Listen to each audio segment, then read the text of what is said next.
In this month's episode, we compare reviews in progress for Cyberpunk 2077, plus I use the Force in Vader Immortal, and head back to Bright Falls and Rome in DLCs for Alan Wake 2 and Indiana Jones. And I've been trying out life on both sides of the law by playing the Precinct and Schedule 1, and also my thoughts on Overcooked 2 and Ultimate Theatre Simulator. Plus the Xbox Developer Direct and everything we've been up to this month, all on this month's Aches and Games. Hi folks, and welcome to February's Aches and Games, a relaxed check-in between two slightly older British friends talking life, gaming, and whatever else comes to mind. Remember, you can use the timestamps in the description if you're here just for the games chat, or any particular section for that matter. And between episodes, why not find us, get in touch on our socials, our Facebook page, or by emailing achesandgamespod@gmail.com. I'm Giles Nicholson, at Giles Went West, most places, and joining me as always is my good friend James Hapes. Hey James, how's it going? Yeah, good evening, Giles. Not too bad. I'm James Boy 78, 1978 on PlayStation Network, and James Boy 78 9532 on Xbox and other places. Do the TikTok stuff and the Facebook stuff and lots of good fun stuff, so please do check them out. Yeah, it's been a really long month in January. I always find, so we should have lots to talk about, but you'll find out over the next hour whether that is the case or not and what we've been up to. So yeah, it should be a good show. Happy New Year, everyone, and let's go. Excellent, thank you. I don't believe we've got any housekeeping or people to shout out this month, James. Tell me if I'm wrong, but otherwise... No, but if there is a fire during the episode, then emergency exits are to the left and the right, so just bear that in mind. Depending on where you are, of course. Based on our multiple takes for our intro, there probably will be a fire alarm, even though there shouldn't be, because, well, I suppose smoke alarm. Anyway, let's hope not. Yeah. Yes. Fires aside, what have you been up to this month? I was going to say, based on the quality of the intro, I'm surprised that anyone's here at all listening to this. But there we go. So, lots of things. Like we said, January always feels like it's an incredibly long month of the year, after the excitement of Christmas and all that jazz. You then get January, which is generally murky, gloomy, cold, wet, dark, miserable, occasionally snowy, and very, very long. And it has been all of those things. So, fair play to January for delivering on all fronts, as always. So, we had a couple of days of snow, didn't we, in the middle, which settled for a little bit in where I live. Assuming it did where you live as well, because we live fairly close. And my son Joshua loves the snow, so he walked to school in the snow, made some footprints, did some snow angels, walked back in the snow, and by the time the day was done, the snow was all gone, which is disappointing, but that was nice anyway. Always good to get a full range of weather in the UK. It's one of the many good things about living in England, and is that you get every type of weather on a daily basis, so all good fun. Anyway, so a couple of things happened this month. We started it by going out for dinner with our friend Fran, who Giles knows from a previous party. She doesn't listen to the podcast, so I can mention the fact she was hilariously drunk at that party a year ago. So there we go. But she has a other half called Simon, who's very pleasant. But we didn't know he was very pleasant because we'd never met him in the year that they'd been together. So that was the first time for meeting Fran's new boyfriend, Simon. So we went to a place called Vesuvio Pizzeria, which is just down the road from where my mum and me, I don't know why I say my mum, it's me as well. We live in the same house. Down the road from my parents' house, which is where I used to live until the age of 20. And it's very nice. So we had pizza there, we had a good time, had some chats, had some bants, as people do at our age, I guess. And yeah, it turned out to be very pleasant, so hopefully you should be happy for the long term with Simon. But we shall see. Who knows? The other good thing about Vesuvio Pizzeria is they've just introduced a bottomless brunch, which we never knew about.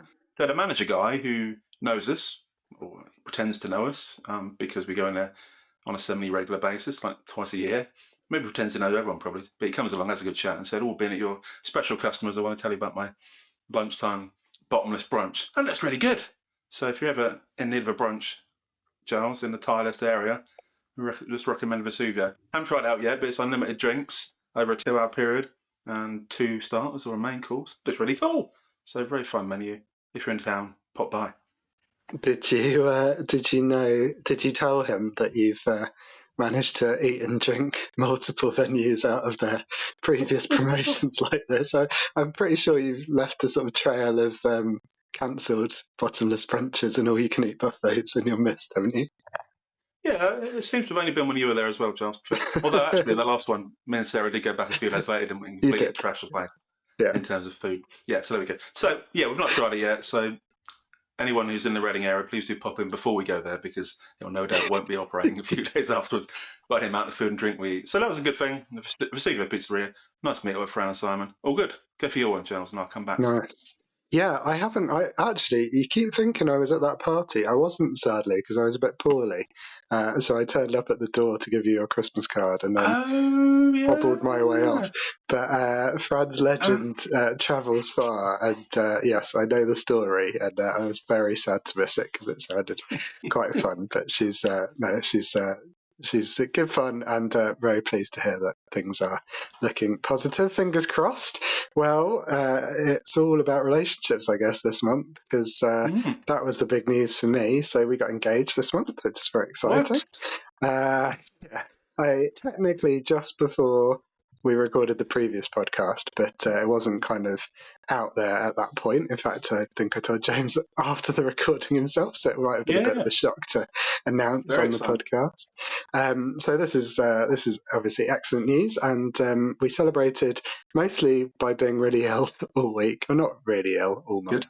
Good. But we both had a bit of a lurgy, but we recovered in time for a lovely party with the Hopesters. So, James, if you're looking on video, James is modelling a kind of love-based shirt, and they.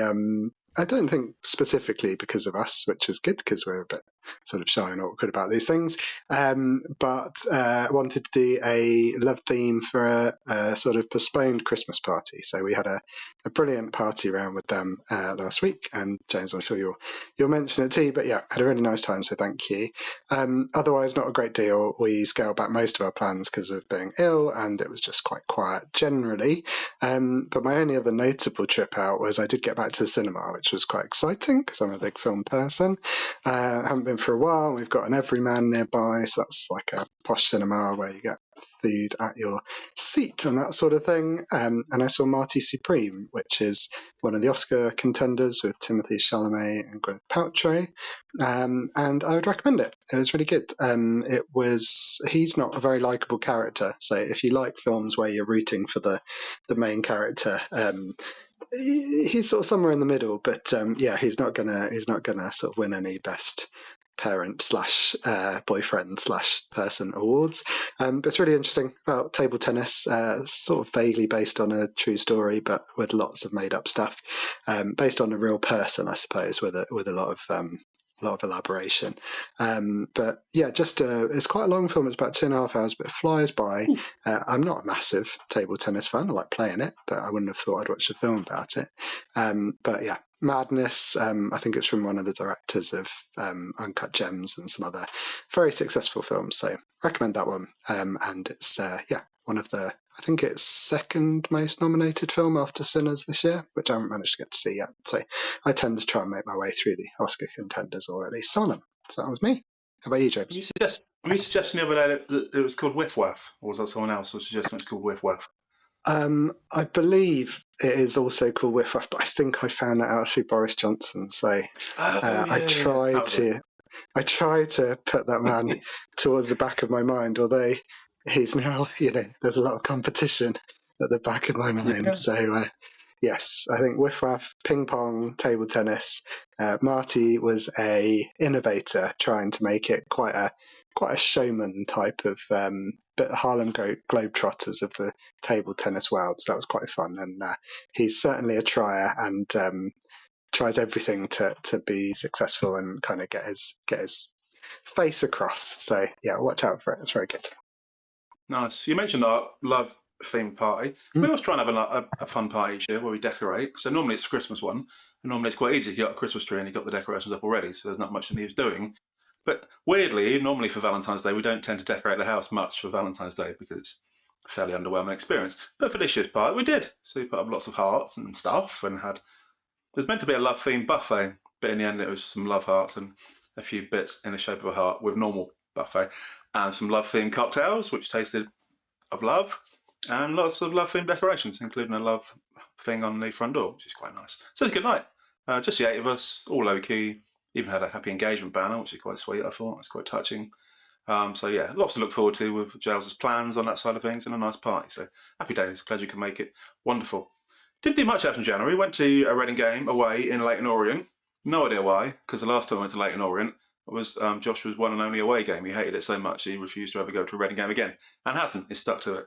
Annoyingly, Smart I didn't kid. stick to it, and I've continued to go to Reading games since. Yeah. So we went back to Warrant away, expecting it to be much better than last time, and it was even worse than last time. So, yeah, there we go. But we had some beers in a pub afterwards, and we heard about our friend Alex, who also doesn't listen to the podcast, because not many people do. He is a chaplain for Reading Football Club. So we learned a lot about his chaplaincy work at Reading Football Club, and the fact he speaks to the players about bad times they're going through and all that kind of jazz. That's quite an interesting experience, I thought, having someone on the inside of the football club.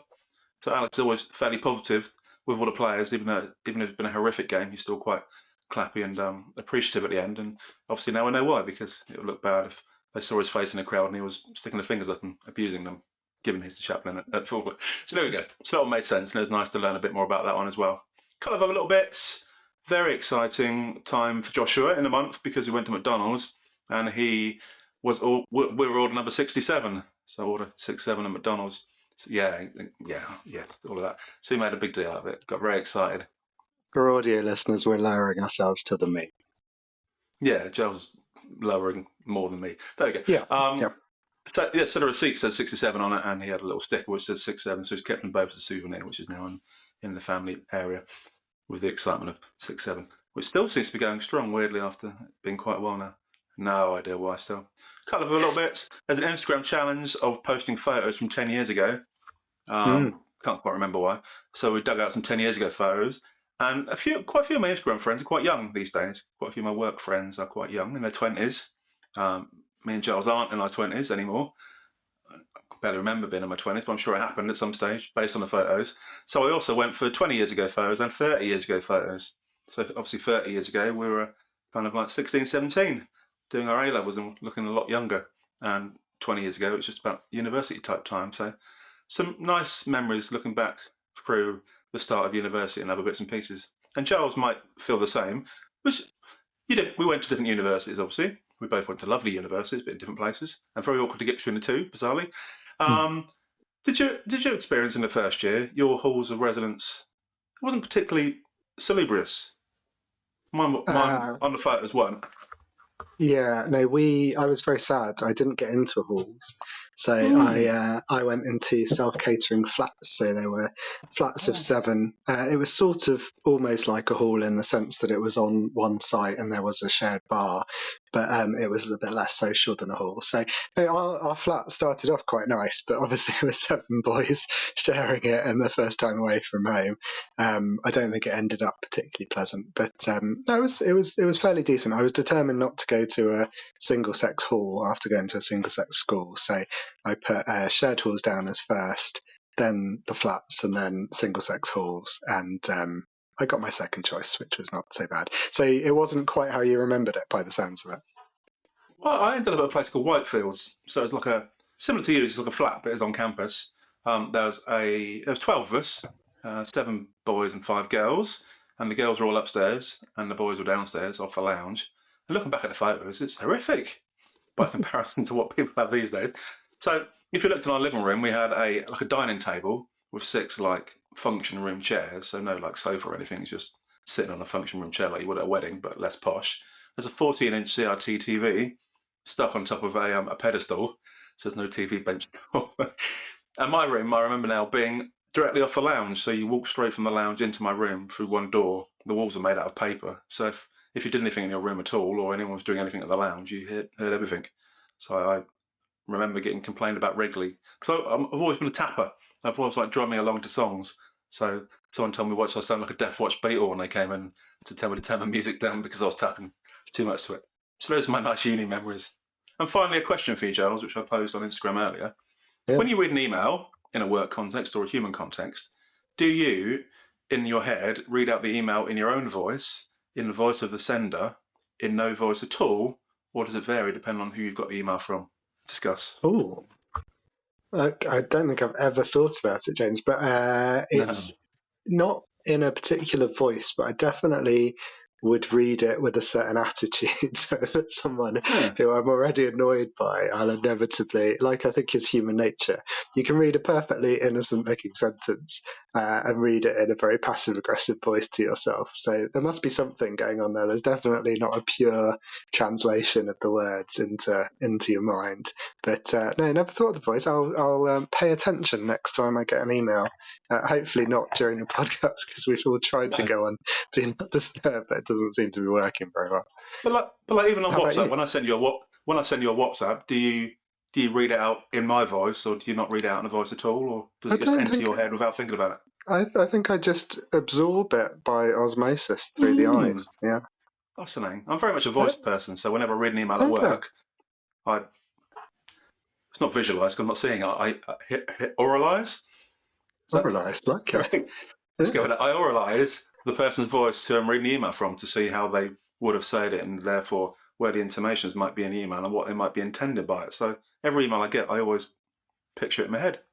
I assumed everyone was the same, but on the poll I've done on Instagram, it's not the case. No, it was just me. I imagine this would become quite problematic unless you're very good with accents as well. Because if you get an email from someone from a different continent, you could really trip yourself up there. You might have to haul yourself in front of your own internal HR. Obviously, it's not as easy when you don't know the person, but if you know what their voice sounds like, it's just like they're talking to me on a screen. Anyway, fascinating. Go. Please do think about it when you next read an email, viewers, listeners. And viewers, listeners, remember you can contact us through our socials, through our email address. If you either have a view on this or just want to reach out and ask if James is okay. Either way, that is absolutely fine. Sounds like a wild and crazy month, James. Anything you've watched or done that you wanted to recommend to anyone? Just to highlight, I'm very much not okay, so there's no doubt about that one. Interestingly, when I watched the Graham Norton show the other night, which is a program I've watched, he was referring to the thing that we're doing on the video medium as a viz pod. Yes. This is I've never heard that term before, Graham Norton. Is it? Visualised podcast. Well, it is these days. So, like the Traitors Uncloaked, and I think we'll probably mention the Traitors. Traitors Uncloaked is a claim to be a visualised podcast. So rather than just being a podcast that people record, it is sort of sat around in a prop-filled room and with very oversized mics, so that you're very clearly recording a podcast, but in visual form. I think we would probably just count as a podcast with video, but we can call it a viz pod if you like. Yeah, why not? Yeah, just sounded fun. I've never heard the term before. So. We've got props, we both turned our rooms around, haven't we? But you've just gone back for the podcast. But I realised I'm back with some decent things in the background now to try and make myself look a bit less like I still haven't decorated this room, which I haven't, but only that bit down there. So this is all fine. And I'm wearing a special shirt. There you go. We made an effort. There you go. Vispod, perfect. So that one was one thing I watched. And you mentioned the Traitors already, so what was your view on the Traitors? Enjoy the ending? So we have both finished the whole series, so I think it's fair to give a spoiler warning and then just discuss at this point. It's a while ago. It's probably one of the shows that you really do have to watch pretty much live, don't you, these days, or at least nearby, because it does seem to be everyone is talking about it whenever anyone gets eliminated or uncloaked or wins. I thought it was another great series, to be honest. There will come a time where I think they run out of ideas and it becomes very sort of rote and repeating on the same theme, but not so far. I mean, I think most people thought it was a really good celebrity season, which only finished a few months ago, and how are they going to top that? And then they kind of did, didn't they? There was a whole heap of stuff, lots of drama. Got some favourite characters. Got some very pleased that the people who won sort of managed to see it through all the way, which was good. Great show. It's really enjoy it. The only thing that annoys me, is that they show it on 3 consecutive nights each week. So I do feel like just to keep up, I feel like I'm only watching the Traitors for January. But then it's January, so what else would I be doing? Yeah, every other day make more sense. But interestingly, in the old days of Big Brother and lots of other shows, it got steady quite quickly. So the first couple of seasons were great. And like the third and fourth season, the people going on there were deliberately going on there to become famous, and they had no interest in the show. I felt, but with the trailers, it seems to be still quite normal people on there. They hammered up the relationship part each year. Every year, more and more people are linked together in some dramatic way. So that's getting a little bit ridiculous. Probably next year, everyone will be related in some way and all from the same inbred family that no one's met before. But for now, it's been quite cool. And like you said, some of the characters are very, very good. I enjoy Jade with her cool cardigans and her generally contentious looks. I enjoy Jade, and she went to Warwick Uni and is a gamer. So we'll have to get her on the show one day. So Hi, Jade, if you're listening. Yeah, I'm sure she is. Hi, Jade. Yeah. And Stephen. Stephen was very, very cool, wasn't he? I don't know how he won it. Same with Alan Carroll, the celebrity one. I don't know how they both won it, because they're both not great at hiding their emotions, both very over the top, and somehow cruise their way through with barely getting a single vote. Bizarre. Great show. So very much enjoyed it. Hopefully everyone's seen it by now, so we haven't ruined anything. But if you haven't, pull your finger out. Hurry up. Catch up. Blimey. Excellent, indeed. And Celebrity SAS is the other thing down here on the notes. You've been reality TVing it up. Always. I accidentally ruined it for Maddie last season because I mentioned the results on a podcast, and then she properly kicked off about it. Black and blue, she did. Not really. So yeah, she's confirmed she's already watched the whole thing this time, so it's fine. But yeah, very interesting again. Again, always fascinating that the female contestants seem to always do really well in it. They're not always the most physically capable, but seemingly they are quite mentally tough. And the men that you assume from their brash exterior will get the whole way through tend to drop out of the psychological testing phase, but the women plough through. It's fascinating to see whether it's just the people they get on there, or whether it's just a male-female thing. Who knows? I guess for women, once they've been through childbirth and the drama of bringing up small children, everything else seems quite straightforward. So congratulations to the 3 female winners of Celebrity SAS this year. Great series. And putting up with people like us, I think, is the other test. But I think we've got, if we do have lots of female listeners, they'll be nodding along. It won't be a surprise to them. But yeah, interesting observation. Well, apart from the traitors, I did watch a bit, because I mentioned I wasn't feeling very well, so it was perfect time.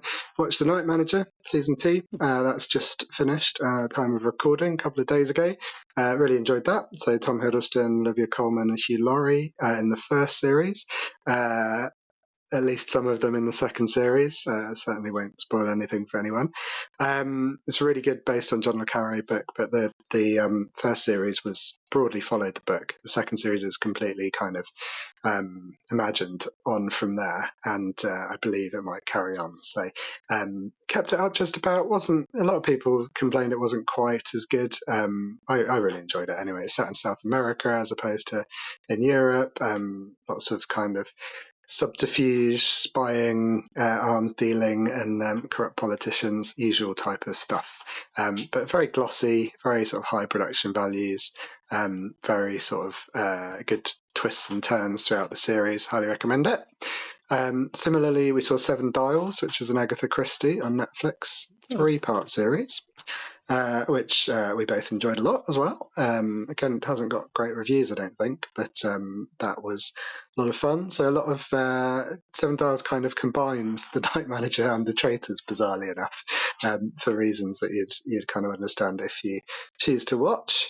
And then saw lots of films. So the ones to pull out were Life of Chuck, which was Tom Hiddleston again, which I really wanted to see and was on Netflix. That one it's kind of a life in 3 parts, but in reverse order. So I had a bit of a chat with Scotty about this at your party. He wasn't so much of a fan.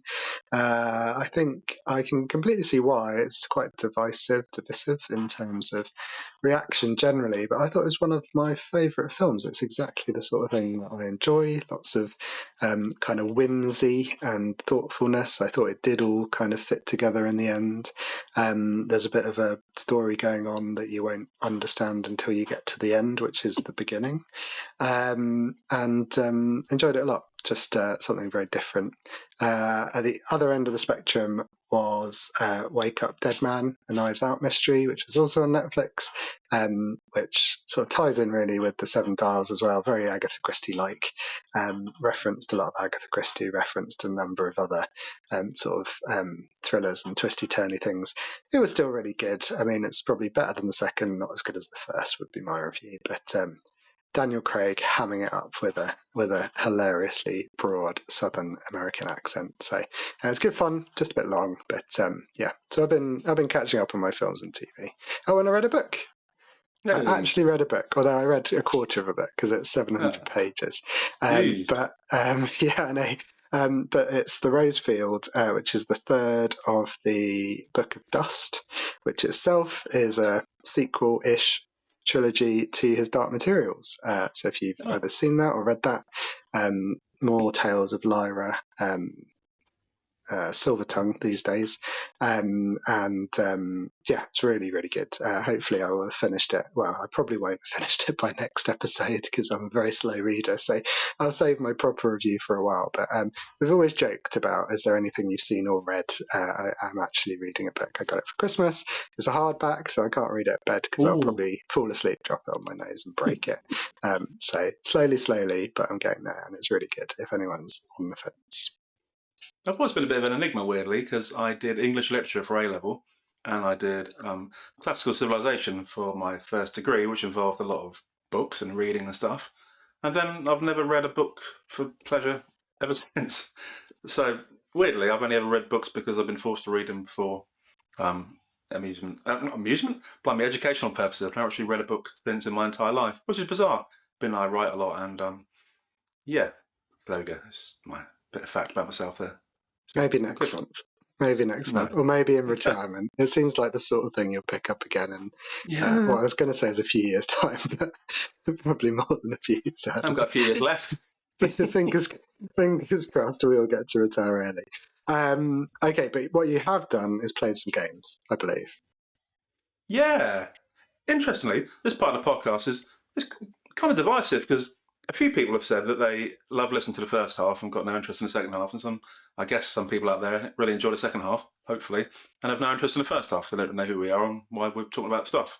So it's always feels like a bit of a middle point here, so we should probably each month reintroduce ourselves and start the show all over again at this point, but there we go. But for now, we're going to skip on to the games, and yes, as Giles mentioned, I've played a few games in January. First off, I finished a game called The Precinct, which we've talked about twice before on the show. Should we do the game of the month, or should we do that last? Oh, I don't know. Maybe we should do it right in the middle. Let's do it. Let's do it in the middle. Let's do it last. Let's mix it up. Let's go with The Precinct. Yeah. Cool. Perfect. Yeah. Awesome. So The Precinct, before I was rudely interrupted again, was a cop drama set in the 70s in America, in a V&A city, and it's quite it's half open world, but very much campaign focused. So you can just smash through the campaign like most games, or you can go around, solve loads of crimes, and do loads of fun side bits, which I can never be bothered with on games. I like getting to the end to get my endorphin hit for achieving it. So this one, you start off as a rookie cop. Your dad used to be like the chief of police somewhere. So your name is Nick Cordell, and his name was someone else, Cordell.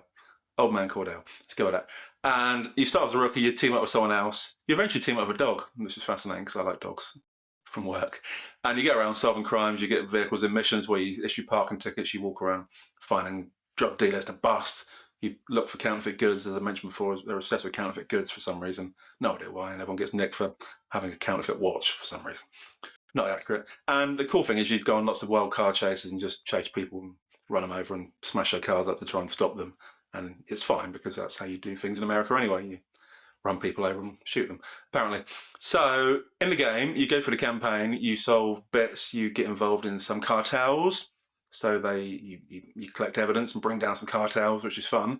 And then towards the end, I won't completely spoil it, but you get given a special mission by the captain of the precinct, the current captain, which brings back the history of your father. And so you do some things and make some moral choices as to how you progress it. And it all hits the papers at the end and the game finishes. So I enjoyed it. Probably about 15 hours in the end, but you could play it for ever because every time you complete like issue 5 parking tickets, you then unlock another area of the city to issue parking tickets in. So you could play it for hours and hours, but I couldn't be arsed. So I just stopped when the campaign finished. But very enjoyable. Good parts. I forgot we do good parts and bad parts now, don't we? Very professional. So the good parts is it's got a campaign, but it is open world, so the game could last forever and it's quite fun.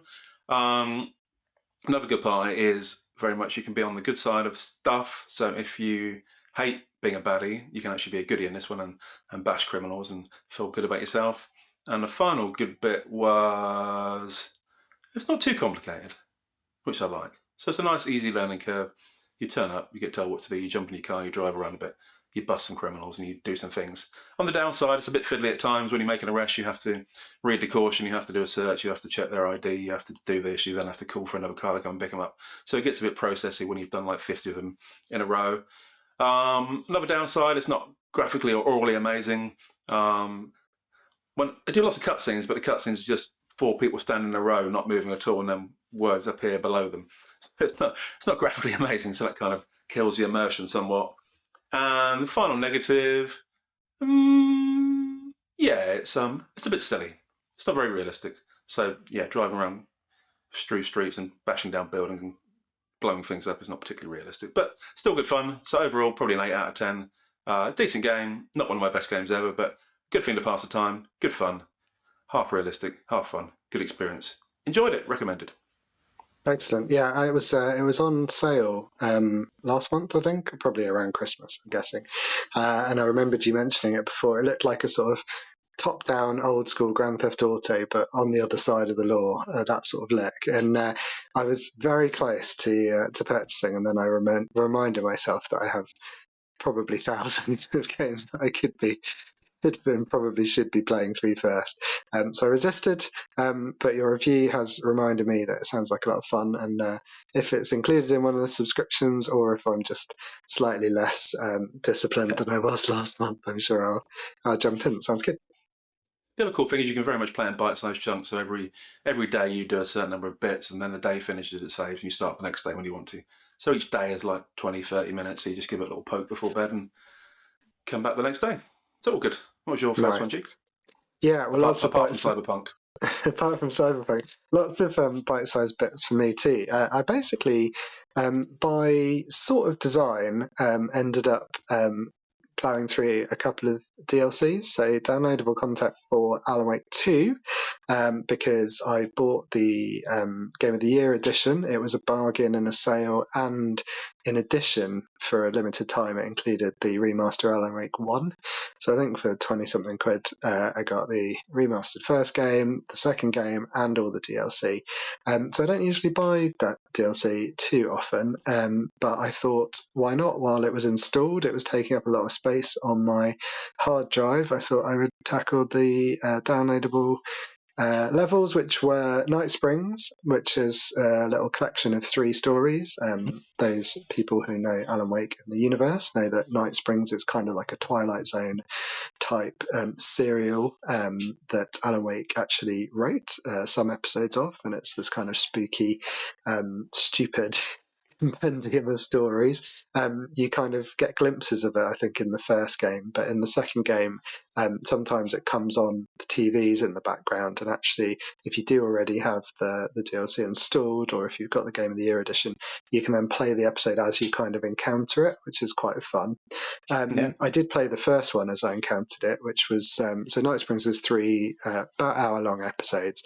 The first one is really fun, it's stupid, it's the waitress from the coffee shop who you'll sort of know from the first game, Rose, who's also in the second game, but she plays a kind of obsessed fan of Alan Wake, and it's very sort of American soap opera. So there's an evil doppelganger, there's an obsessive fan who thinks that the main character is in love with her, and then it just goes absolutely bat something crazy for an hour. It's very fun, very silly, very tongue-in-cheek. Enjoyed that one.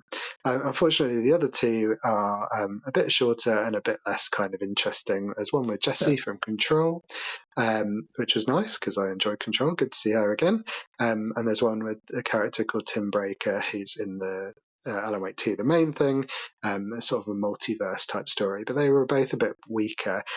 Overall, the 3 of those as one piece, I'd say, was a fun diversion, clearly having fun with the kind of weirder edges of the world that they've created.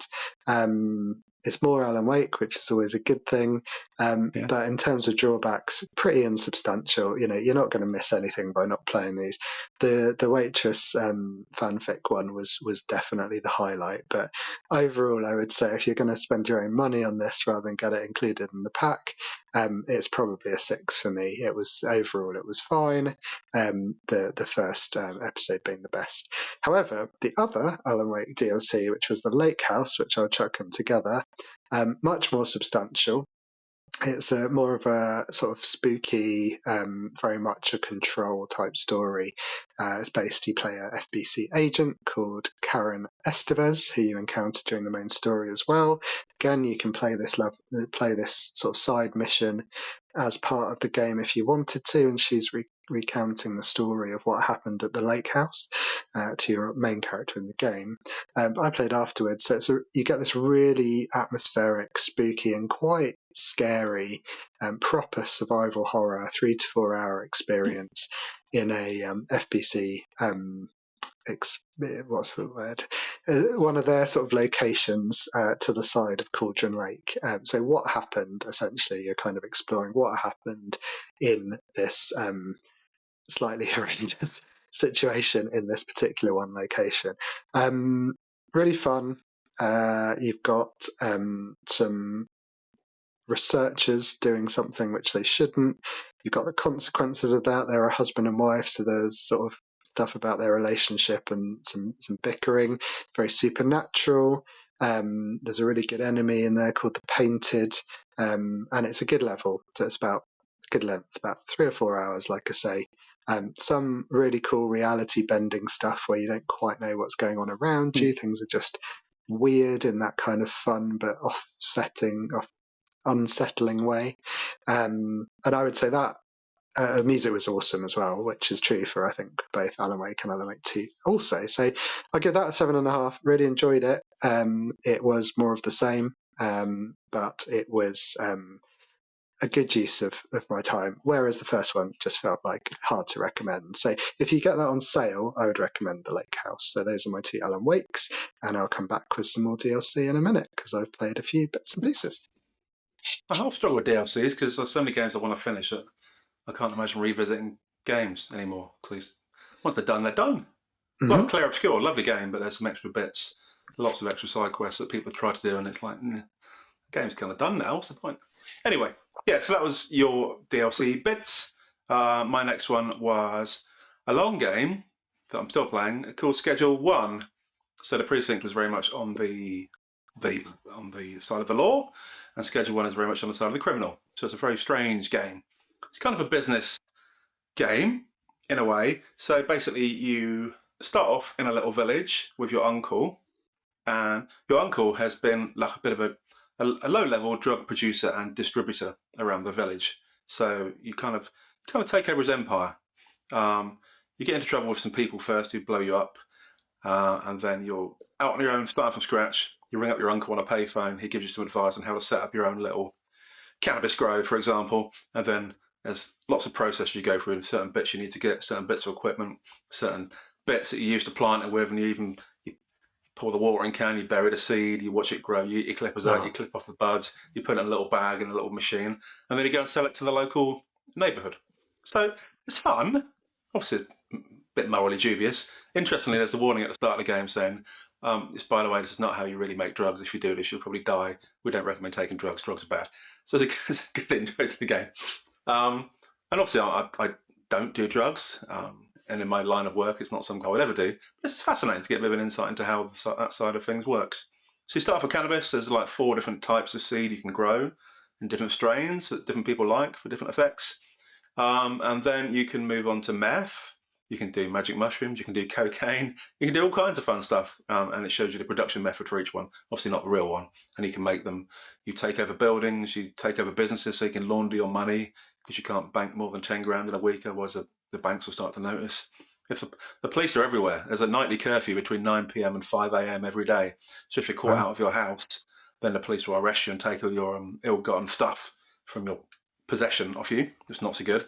Also, if the police catch you dealing drugs outside, they come and arrest you and they fine you and take all your drugs away. You can recruit dealers. You can find suppliers. It's a fascinating game. So it's weird to say, I'm slightly addicted to it. I'm not addicted to the drugs, obviously, but I'm addicted to the game about drugs. It's just really strange. I've always liked business simulations. I always like kind of strategy games. So there's lots of that to it. But also, it's nice to play in the evening when you sort of are just about awake there's no sort of audio to it particularly, so you can put on your headphones and listen to some music while you're playing it. And you get in your beaten up car and you drive from one place to another to take drugs to one dealer, and then you go back and cut some buds and recruit people to do the job for you. And it's just really good fun. So very much recommended. I've seen it on a few podcasts. It's like 90+% on Steam and everywhere else that you can get it. So everyone seems to like it. Fairly simple, very addictive, good fun. I was going to say, it seems like your sort of thing in terms of the game genre. And I was going to ask how you came across it, but I did see the ratings were very high, but you heard it covered elsewhere, did you? What would you score it if you had to, James? Yeah, it's just really addictive. It's hard to know at the moment. I'm probably about 20 hours into it now. So, like I said, it's quite addictive. And you gradually move up through the different types of drugs. And currently I'm fighting this other cartel called the Benzies, I think they're called. And they come and try and sabotage your deals and rob your dealers and all kinds of bad stuff. So you're meant to be overtaking the Benzies empire, and you end up, I think, overtaking their manor and having a mass production down the docks and all sorts of fun stuff. So far I'm probably, I don't know, halfway through, if that. So far probably about an 8.5, maybe even a 9, because it is really addictive. On the good side, which we're trying to do, it's very simple to get into.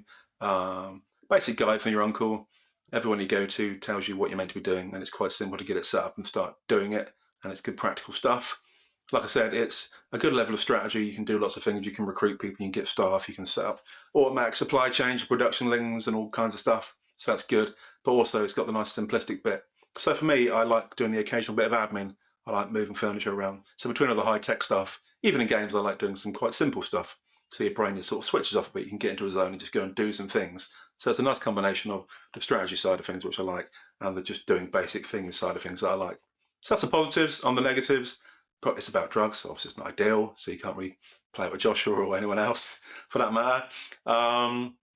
It's, again, pretty basic. So like I said, there's no audio, there's no speaking people. You just go up to someone, they go, and you go, and that's pretty much it for the dialogue in the game. And obviously, I don't know where it's going yet, so it could last a lifetime.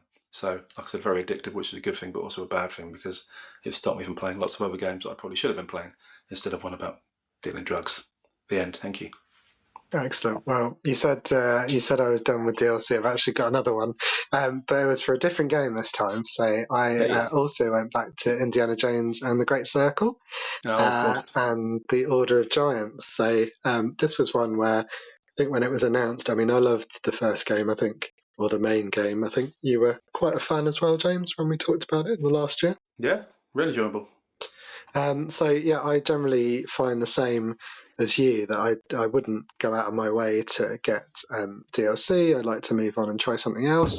With Alan Wake, I had it kind of there already, so it was sort of rude not to. With Indie, just one of the few games that I actually really wanted to play more of. I really hope there's a sequel at some point, but happy that they give it plenty of time, get the right story. So this was really perfect. Just a small additional sort of mission, a little side quest essentially, based in the Vatican area that you visit in the main game, but then going off into a completely new area, and so it did feel new, it did feel fresh, with a really good story. This one was about 5 hours, probably 5.5 hours, so again, a good length. I bought it on sale for 13 quid, but I used reward points that I get from being obsessive by using their searches and clicking the buttons they want me to click. So essentially it was free, but a really good use of that money. It came out in September 2025, so I was playing it now just over a year after I played the main game, so I was ready for it, which was good. And it is more of the same. As I say, it starts back in the Vatican, but new areas. Technically it goes to Rome, although you don't see much of Rome itself. Above ground you see a couple of locations, and I won't say what they are, but mostly you're in the sewers or in the catacombs below the city, or below the Vatican. So it's not the most sort of colourful or visually appealing part of the game compared to some of the epic sort of set pieces that you had in the main game.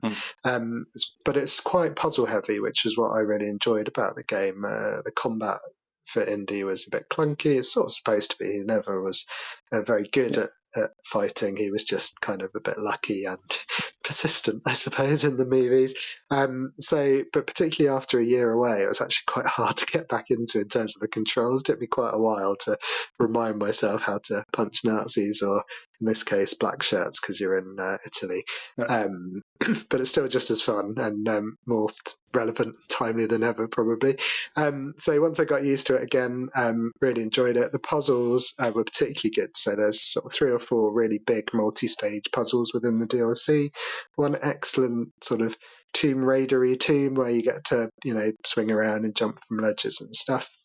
And a couple of really classic indie kind of scenes which made me properly laugh.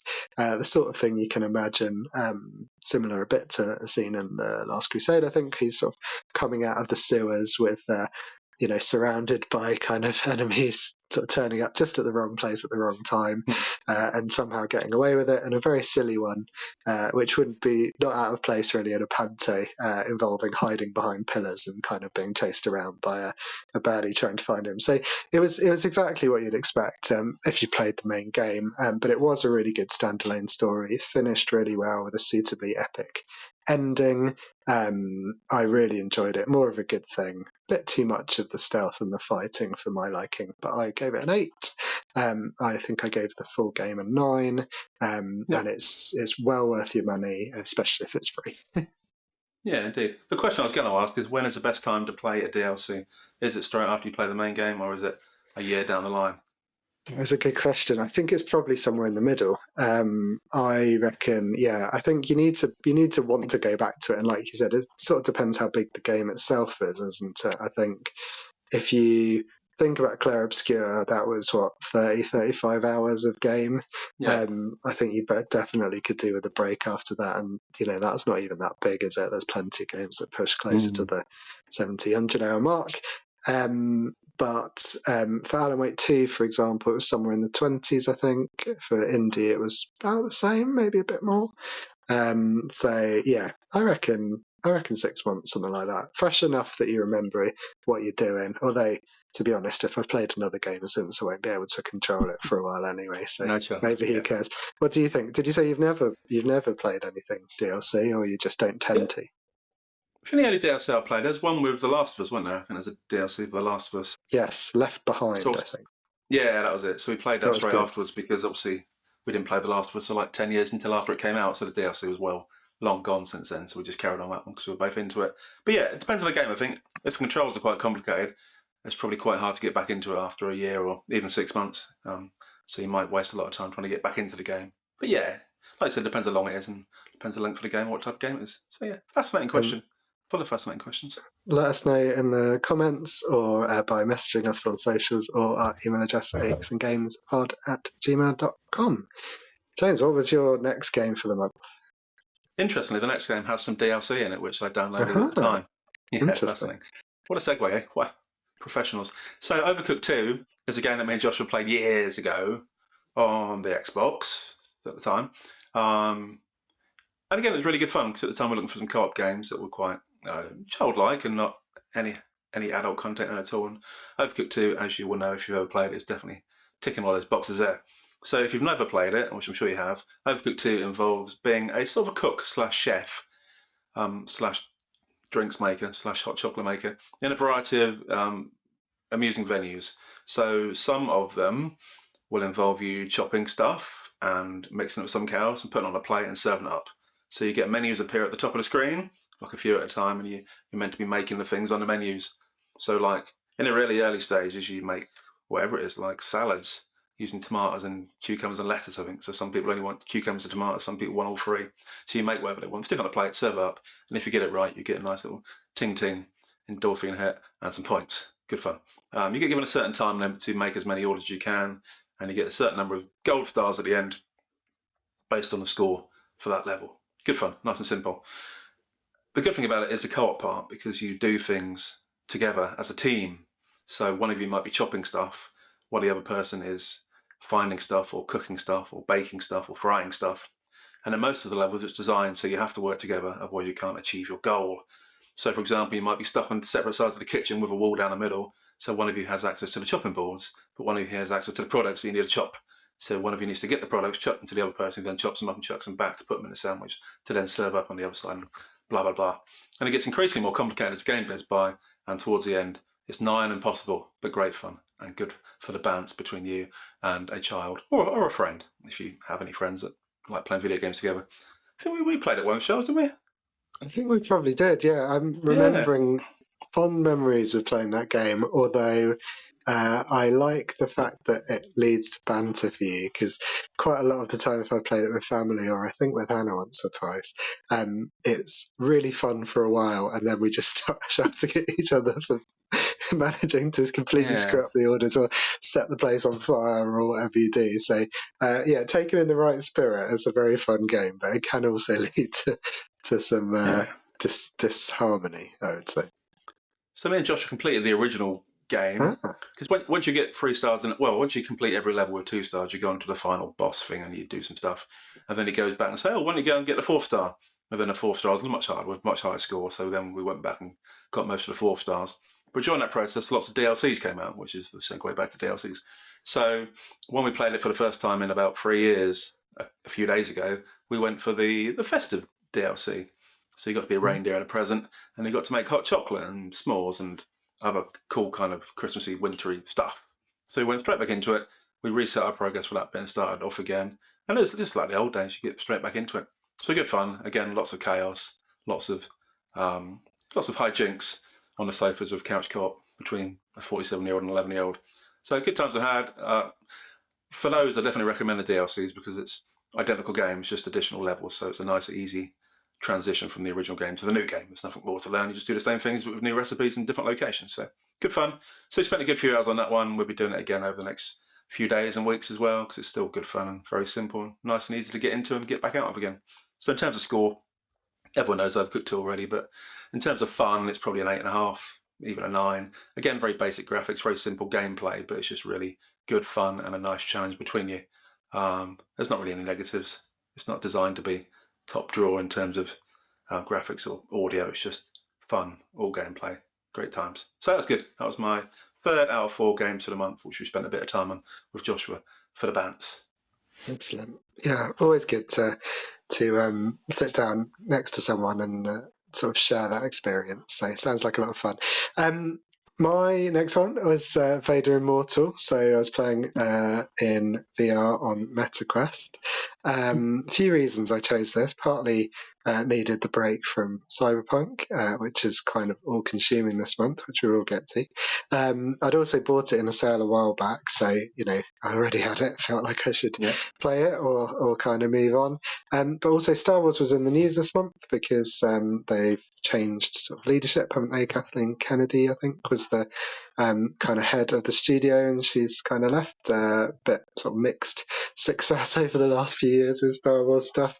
I think it was once a sort of real event that a Star Wars movie or show was coming out. Now it kind of seems to go kind of under the radar. So it kind of reminded me that I quite like Star Wars and I'd like to give it a try.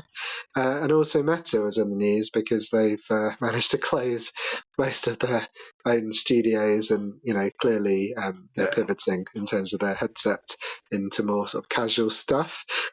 So all things pointed me in the direction of this. It's not a DLC, but it's similar length. It's only a couple of hours. Think of it as a DLC to the prequel trilogy because you kind of pick up flying over Mustafar, which is the sort of volcano planet that Darth Vader will find himself on. So it's technically 3 chapters.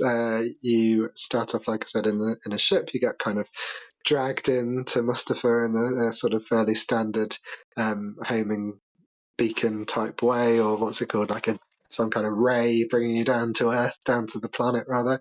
And then throughout the experience, the 3 chapters were released for £8 each, which is ridiculous because they're all, I think, less than an hour. Incredibly short, but I paid about £10, I think, for the whole thing. I think that was still probably a bit on the high side, but as an experience, it was a lot of fun. You get to fly ships, you get to punch it and go into warp speed, you get to use lightsabers, use the Force, battle giant kind of creatures underground. You get to battle a certain baddie who may or may not be Mr. Vader himself. I mean, the clue's sort of in the name, really. But apart from that, you're kind of climbing around and exploring around using VR. It's quite a strangely tactile for something where you're not touching anything. And generally good fun, but too short to recommend even for the sale price, I would say. It really does show how far VR experiences have come, because it was from 2019, and I think looking back at the reviews from the time, people were pretty impressed by it. It was quite spectacular.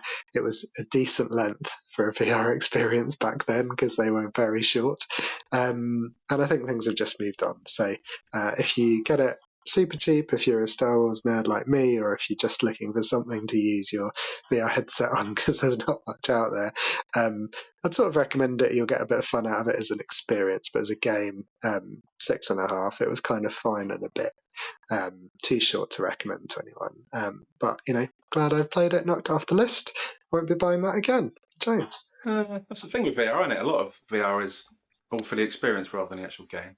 I still remember the original PSVR one when you went down that shark cave and then the shark attacked you. Yeah. It's the kind of thing you really wanted to show your family and friends. Oh, come have a sit through this one for 10 minutes. So really good. Yeah, exactly. Yeah, never get it again. Complete waste of space. So that's good. Just on the Star Wars theme, I've also played a little bit of Star Wars Battlefront 2 this month with Joshua as well. He loves playing that online with his friend Alex, so he wrote me into it one day. And it's good fun. You just wander around and shoot things and lightsaber people. So that's my Star Wars segue. I'm all over the segues tonight. I'm segueing like a boss. Delighted with myself. Good. The last proper game that I played was, if you remember the name, Ultimate Theatre Simulator. That's it? Good. That's like a management game. I'll keep it very short because it's not massively exciting. It's great for Giles because you set up your own, you take over a movie theatre. And Giles likes movie theatres. Obviously this one's in America because it's spelled ER rather than RE. But there we go. So there's some basic things to it. Like you go in there and you pick a movie and you actually manually put it into the projection machine. So you open the doors, you take the tape out of the box, you put the tape in, you pick up the end of the tape to put it and spool it into the thingy, and then you close it and you change the bulb on the lamp and all kinds of weird stuff. And then you go out the front, you sell tickets physically at the counter at the front, you then go back to your concession stand, which you've bought, and you can sell popcorn and drinks and stuff. So it's a full movie theatre experience. And then you complete each challenge, move on to the next bigger theatre and start all over again. So again, very simple, not particularly high tech. But again, if you want to pass some time, similar to Schedule 1, there's no sound particularly, there's no voice acting. It's just a game that you play along. It's quite addictive, not quite as addictive as Schedule 1, but still fun. So I recommend it if you just want to pass a few hours doing some very simplistic gameplay and getting an average level of enjoyment out of it. So that's probably a 6.5, 7 at most, but good fun. So I played a bit of that one for a week or so, but then I moved off it to get on to Schedule 1, which is my current addiction. Thank you. Excellent. Sounds like another Steam game to me. Very much so, and another James game in terms of management. Weirdly, though, that takes me right back, because as James will know, but you might not, listeners, I ran our student cinema at uni a very long time ago. So spooling the film onto the reels and occasionally getting it caught and setting fire to it very much takes me back to those days where we also had to market and then hopefully make a profit. We did just about turn a profit, really at a push in the last couple of films of our season. So that was really good fun, and maybe I'll take myself back to those happy days. Thanks, James. I'll check it out. Yeah, give it a go. It's quite cheap. It's only like a few quid on Steam, so go for it. Well, there you go. My last one's a cheap one as well, and completely different experiences this month, from sort of Cyberpunk being the kind of big sort of blockbustery type, AAA game, through to a VR experience on Meta, and then Monument Valley, a very old game, 2014, turns out. Wow. I played on my tablet, so an Android tablet. This is available through Android Play Pass, which is a subscription which I have another free month to because they're desperate to get me to sign up.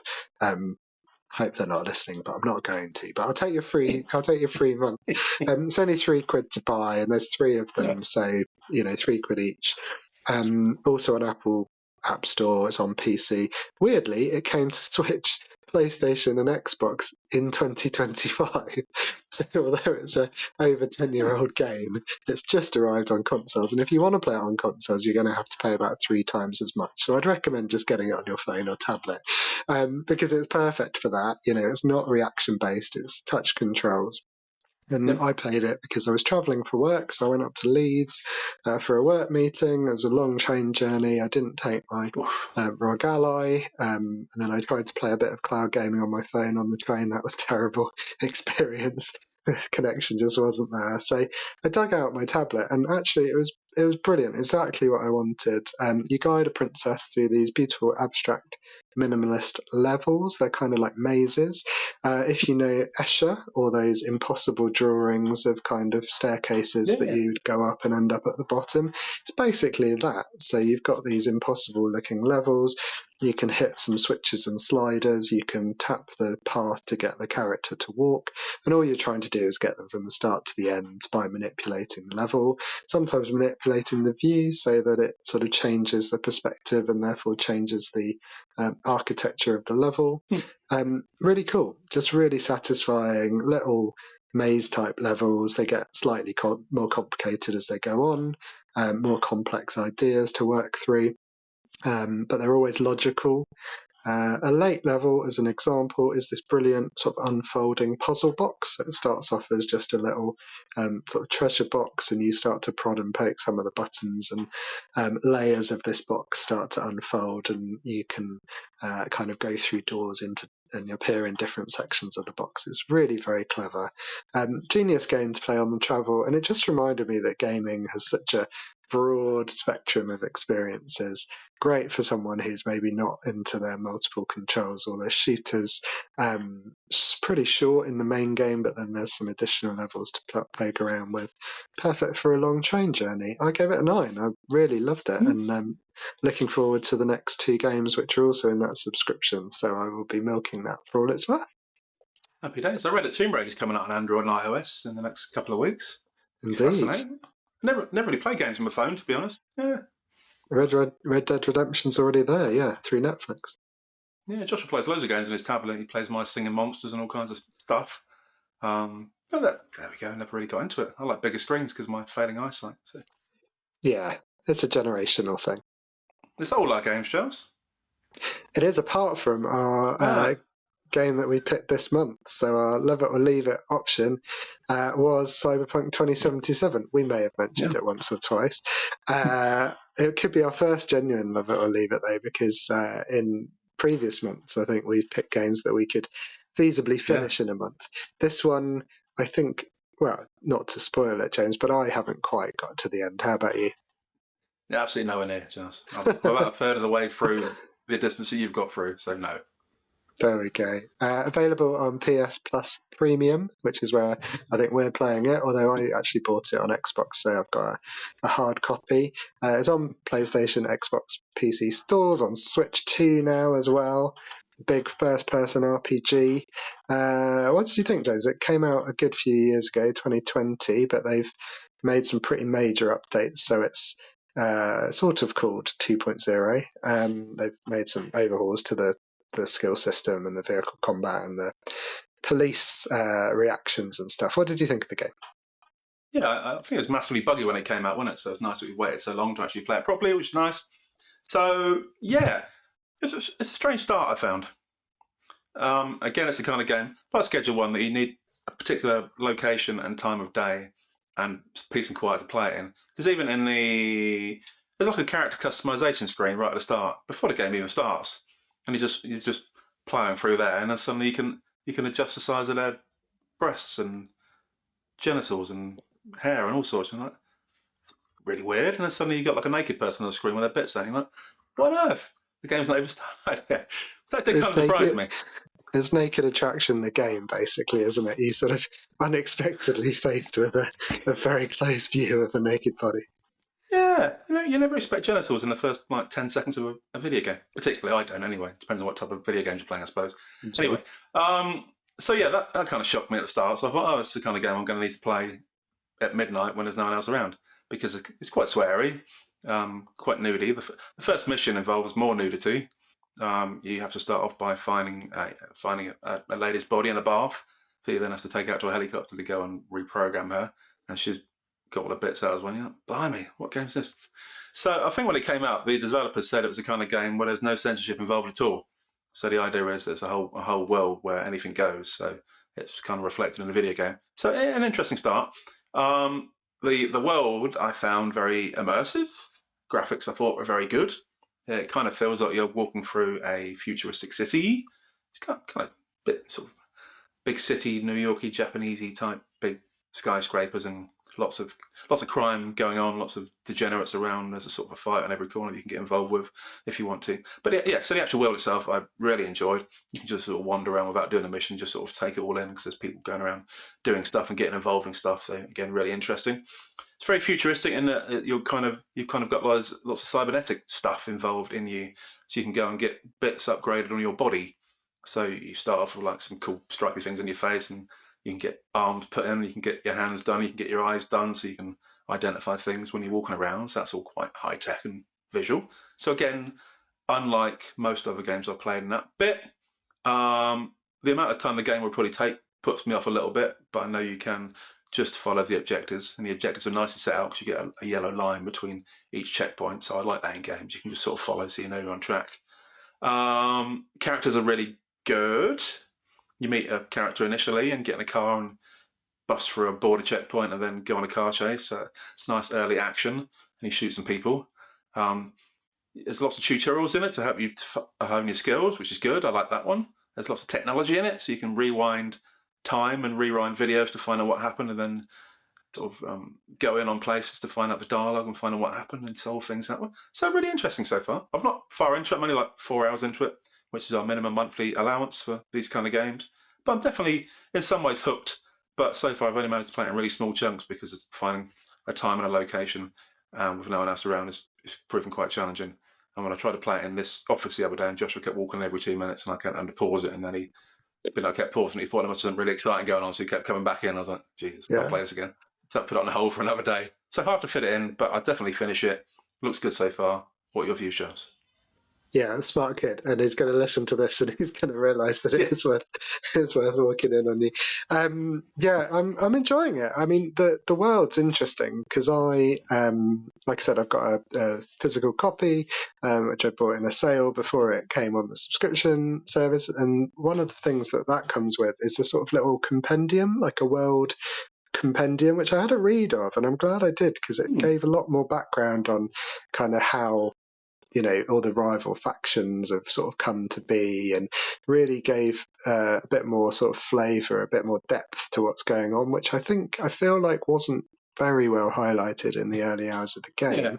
Night City is like this mega city. They've kind of split away from the sort of federal government in the US, and there's a few of them around the world, and there's been all these different sort of factions and wars going on, and it's quite an interesting little read. That sort of helped bring it to life for me because, like you said, it's just this cool anything goes type city, lots of violence, lots of sex, lots of drugs again, but like you said, the sort of I think is called dream weaving, where you get to go into the something like that. You get to go into the sort of recorded memories of people and sort of do some detective stuff. That's always good fun. Yeah, Rain DB dancing? or BD? Rain dancing, wasn't it? BD Rain definitely. dancing. There you go.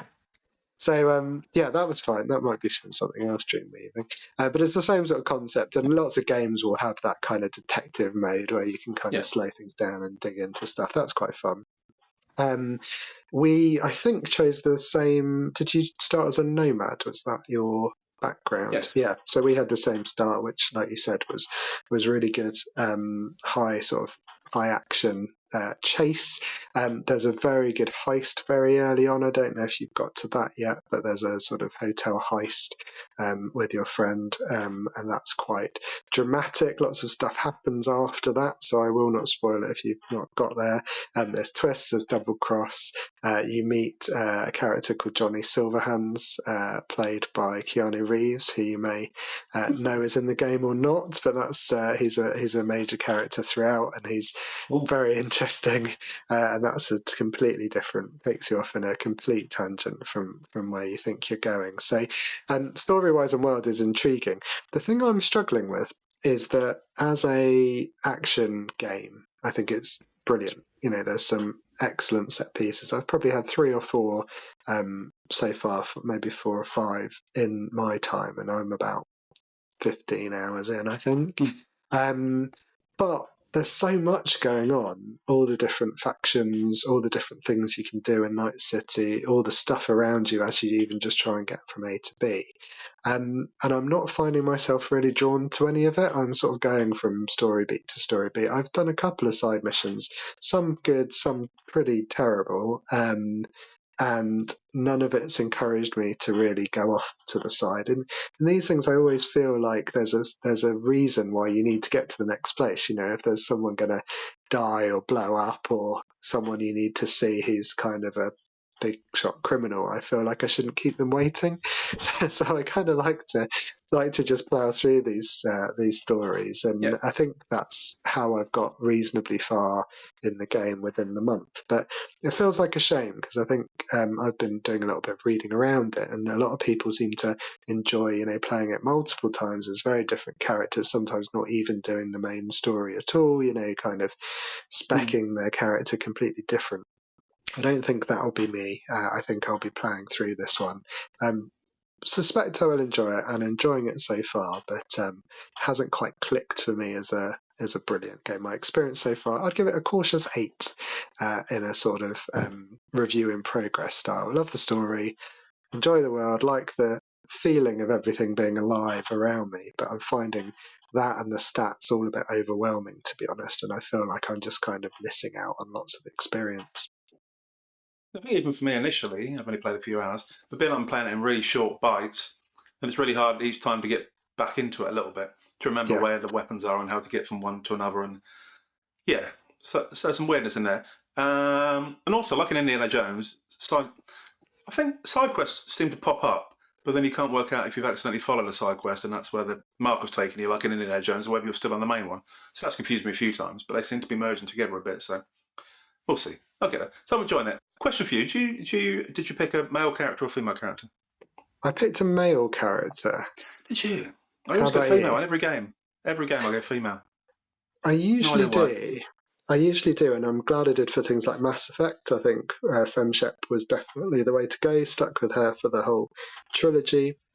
I remember Sunset Overdrive, I had a tip-off from someone that the male character was really annoying, so I picked the woman on that one, and really pleased because it was really well acted. I went with male V for some reason this time, but maybe, again, this is quite a cipher, they, male, female, or other, are quite a cipher, aren't they? There's not really a huge amount of character to them from what I've experienced. So I think maybe that's it, why there's...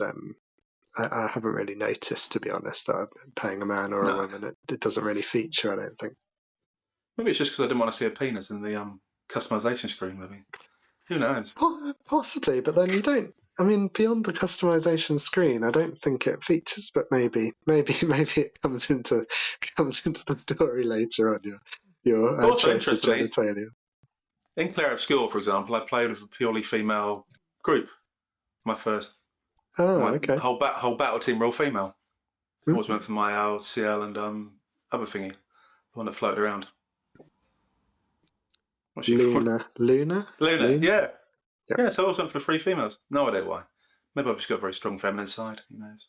Anyway, it's a good game. Lots to go. I think I will continue playing it, but again, I'm going to do it in bite-sized chunks, I think. So whether I ever fully get immersed into it like some people have, I'm not sure. But a good game. No problems with it.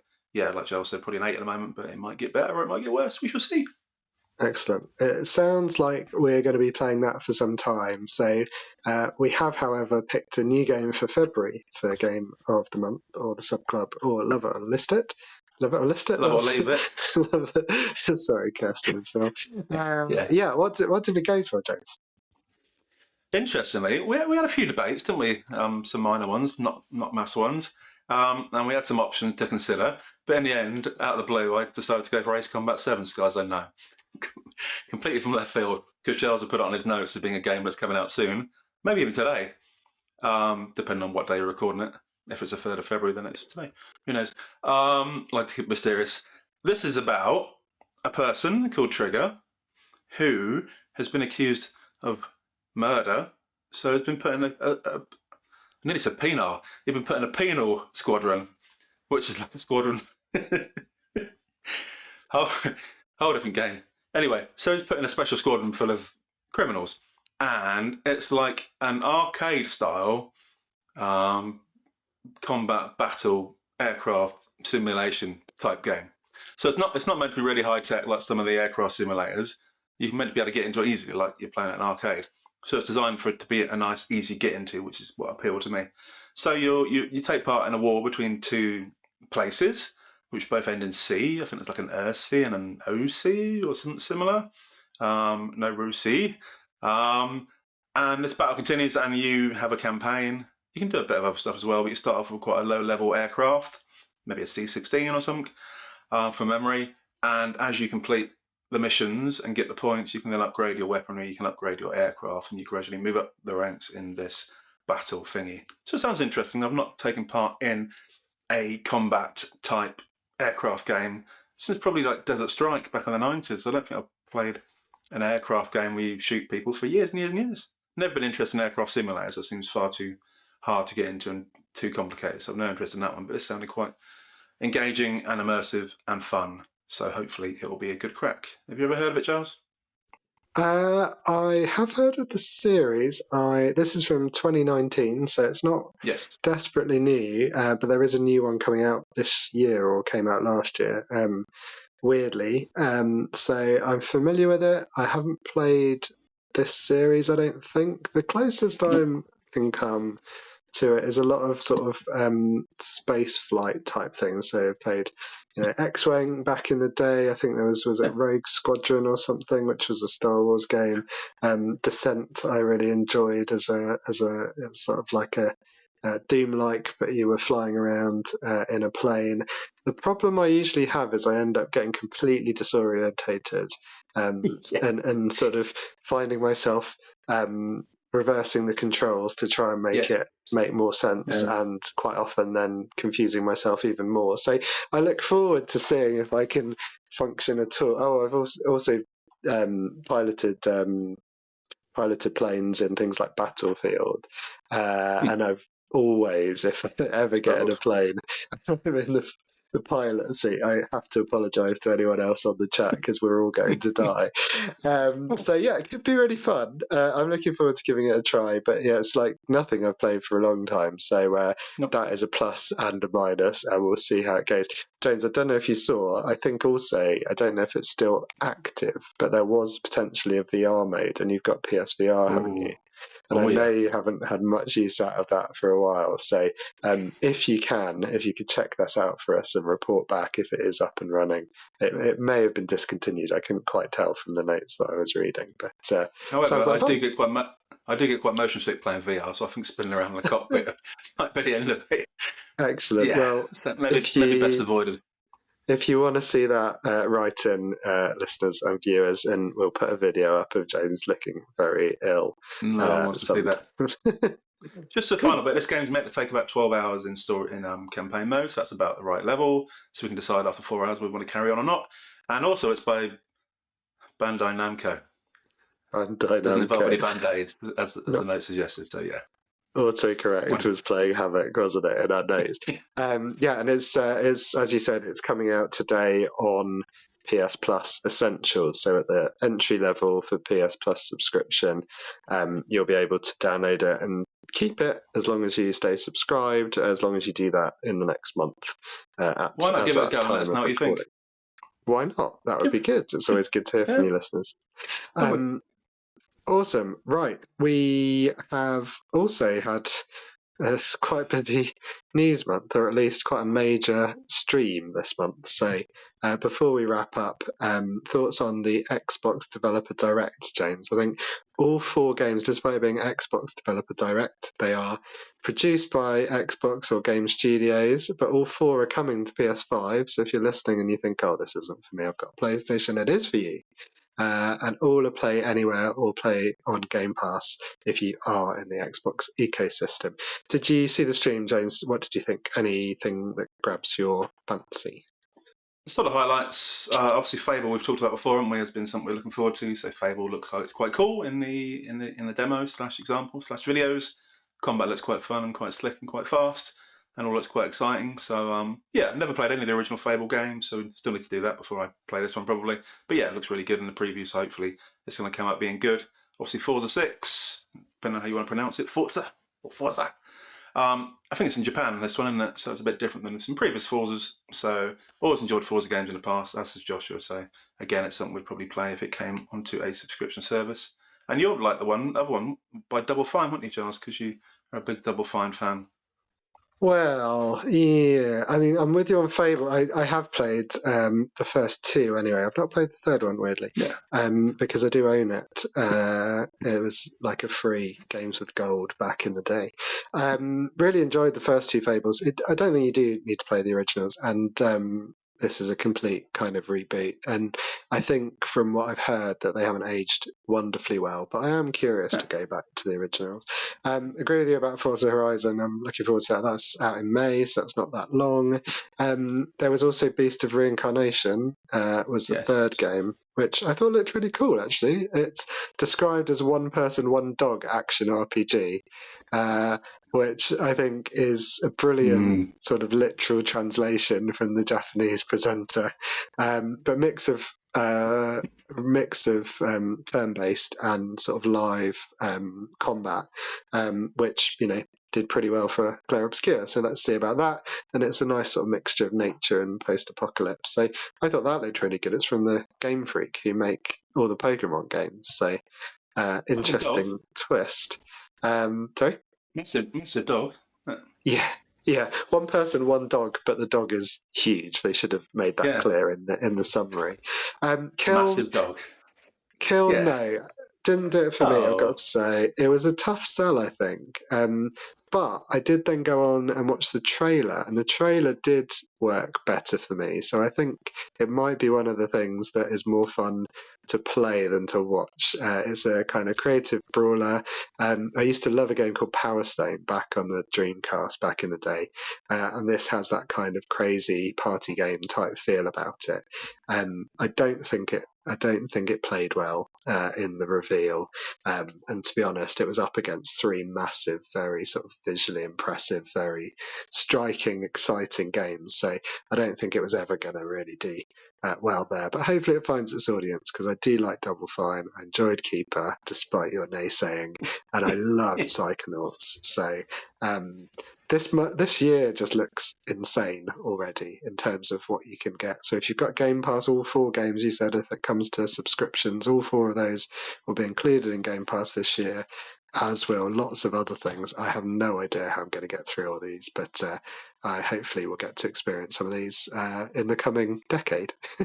or even how you fit them on the hard drive, because Forza games are normally massive as well. It's a big one. Definitely. You have to get an entirely new hard drive for Grand Theft Auto 6 as well. Like 3 or 4 hard drives on that one. Madness. Anyway. The pain is real. The pain long is way real. away yet. It's a nightmare on the PS5 at the moment, because I have to keep getting rid of a game if I want to play anything. So I'm stuck with Cyberpunk now. If I want to carry on playing it, I can't play anything else because nothing else fits on it. So, hey ho. There you go. Need to wrap it up nice and quickly, James, in the next 4 or 5 months. Yes, probably. Yeah. Cool. Well, you won't have space for any of the new games coming or announced on subscriptions. It's been a ridiculously busy month, so we won't go through all of them. But there's also stuff announced that I think you've got your eye on. You mentioned a couple of games in our notes that you wanted to talk about coming soon that you'd like to bring people's attention. We already talked about Reanimal before. That was the sort of spiritual successor to Little Nightmares 1 or 2. One of those ones from the same company that did the originals, and not the company that did the last one. Still looked really good, didn't it? On the preview we saw a couple of months ago. So that's coming out this month in February, middle of Feb, sometime 16th. Yeah, 13th of Feb. There you go. So it's that Friday. Yes. It could be Friday, couldn't it? Yeah. It is a Friday, yeah. Bad luck to anyone superstitious. Yeah. So we're looking forward to that one. Obviously, Death Stranding's on subscription, but I can't even imagine getting around to playing that one. So the two fun ones that I noticed were a game called Norse, Oath of Blood. My dad used to love reading books about Vikings back in the day, so this one looks quite Viking-y. So there's a strategy RPG element to it, but there's also a sort of a settlement building type, making allies with other people and doing fun stuff. So it looks really good in the demos and stuff. So looking forward to that one. Whether I get around to playing it depends how long it takes to beat. If it's over 50 hours, I'll probably never get around to playing it. If it's about 20, I might give it a poke. And a fun little game called Monterey Jack. As you might know, Monterey Jack is a type of cheese, and this game is very much cheese-based. And I've put in the notes some fun cheese stuff. So I think you're stuck in a cheese factory being chased by a cheese monster. And if you look on the Steam description of the gore elements, which hopefully Giles can see in front of him and might read out for me because I can't remember it. Well, it just says most of the gore is yellow cheese, but there is some blood.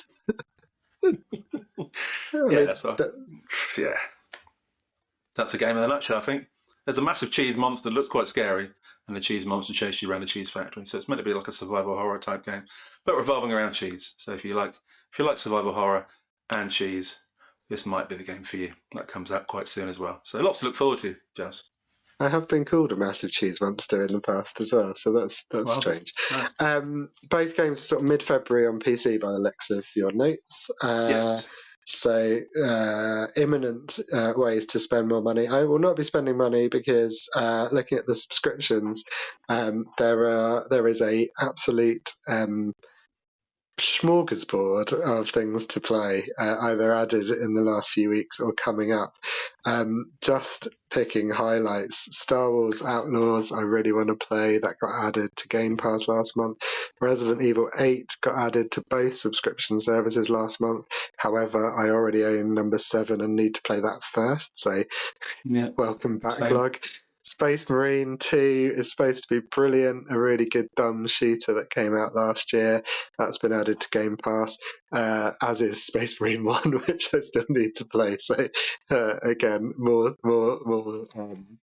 duplication. I need to find ways to clone myself. The Talos Principle 2 was also added, which is a puzzle game, which I really enjoyed. If you like Portal, it's quite similar to that. That was also added. And Avatar, the Ubisoft game, I can't remember, something about Pandora, I think is probably the subtitle. Avatar has just been announced as coming to Xbox Game Pass 17th of February. So, I mean, that's like, plus there's a new Like a Dragon game being added to PlayStation plus a different one added to Game Pass. So Realistic and Kingdom Come Deliverance, which I think is like 100 hours long, has also been added. So there really is no chance that anyone's going to play all this. I did put down that Speedball was a remake of Speedball was launched as well. Speedball. Yeah. Massive fan of Speedball in the 90s. It's gone down with a real sort of damp squib. I think it's not as exciting as I thought. But given that there's 1,000 things to play for free, I won't give it a try. But yeah, the nostalgia was real when I heard Speedball was coming out. But it's a good time to be a gamer if you got a subscription. I know the prices have gone up, but there's plenty to play and great choices. And yes, I might need to win the lottery and clone myself because that's just never going to happen. Yeah, I mean, if you don't have a job or a family life, then your quid's in. Well, if you ain't got a job, you probably wouldn't be able to afford a subscription anyway. But if you've got the time for it, there's loads to fill your time with. Also, Undisputed's on there as well. I really wanted Undisputed to be a really good boxing game because there's never really been a good boxing game for years and years and years. But it's meant to be awful. I was going to say, have you seen the reviews? Yeah. Looking at the recent reviews, it's like 45% on Steam, and it says that the punches never connect anymore. You just punch straight through the person. It doesn't register. So, yeah, I won't be playing that one just yet. So that's there we go. Have you played any of the Fight Nights? EA Sports Fight Night? Years ago. I think a couple of those are on Game Pass if you fancy some boxing. They're pretty good. Yeah, because I think one of them was in the sale for like £2 or £3 again over Christmas, and I was like, oh, I'd like to give that a try, and then realised it was already in the subscription. So another £3 saved. Amusingly, back in the 90s, I played a game called Boxing Manager as well, or ring manager or something. Of course you rings did. or something.